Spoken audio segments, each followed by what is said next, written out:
I was using the laser to carve a scar off of the surface of the cornea of a fellow that had leukemia.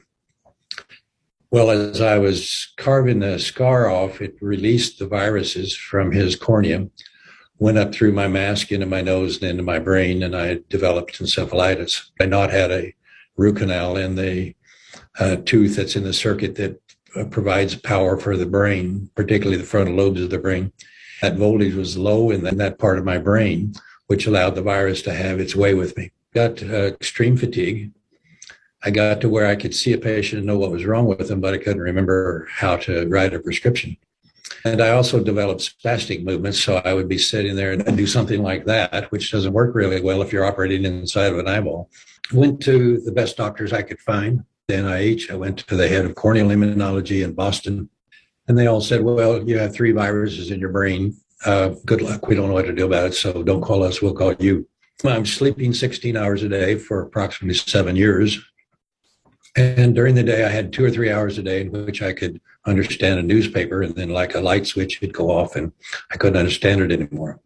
So I had a decision to make. I would either lay down and call it quits, or I could use those 2 or 3 hours a day to try to figure out how to get myself well. And so I chose the latter. The concept I had at the time, all of the cells in the body are basically the same. They have even though they look different, they have the same hardware, just different software. If I could figure out how to make one cell work, I could make them all work. I discovered that I didn't know and wasn't taught in medical school was the body's constantly replacing itself. Cells in the macula of your eye every 48 hours. The lining of your gut's replaced every 3 days. The skin you're sitting in today is 6 weeks old. Your liver is about 8 weeks old. Your nervous system is 8 to 12 months old. As things get injured or wear out, you have to make new ones.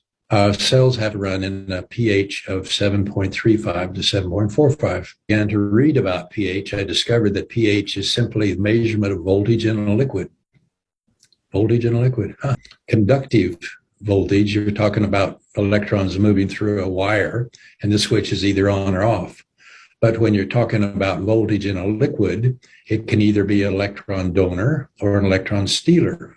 pH is a logarithmic scale that relates to the voltage in the liquid. And if you have 400 millivolts of electron stealer, you put a plus sign in front of it to indicate that it's a stealer, and it is a logarithmic scale of 0 or a pH of 0. And if you have 400 millivolts of electron donor, you put a minus in front of the voltage, and that corresponds to a pH of 14.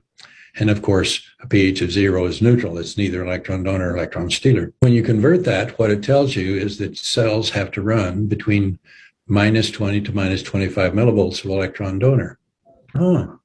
Cells have to have voltage to work. That makes sense. Everything else has to have energy, doesn't it?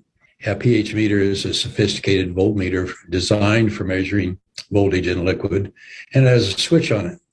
If you switch it in one position, it tells you the millivolts and whether it's plus or minus. If you switch it to the other, it converts that automatically to the logarithmic scale of pH. Figure out how to measure my voltage. And I found that a chap named Nakatani was the first person to use modern electronics to measure acupuncture circuits. I got the device that Nakatani used as a rather rudimentary device, but I was able to measure my circuits and discover that my brain was running between 2 and 4 millivolts instead of 25 millivolts. So now I knew why it didn't work. I figured out that my brain has very low voltage. The next question is, well, what are you going to do about it? And so that's how I developed the biomodulator. And so I began to use the device on myself. And as I was able to increase my voltage, over about 6 weeks or so, my brain started working again. I began to be functional again. I never really intended to go back into practice, but friends and people from my church and so forth started coming to see me at my home, and pretty soon we turned my upstairs into a clinic, and my wife was anxious to get that out of the house.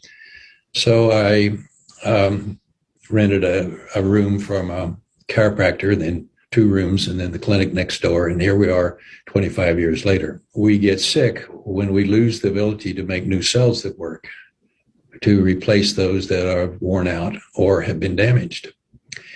And if you can't replace those cells, pretty soon each organ begins to have fewer and fewer functional cells until finally the organ fails you.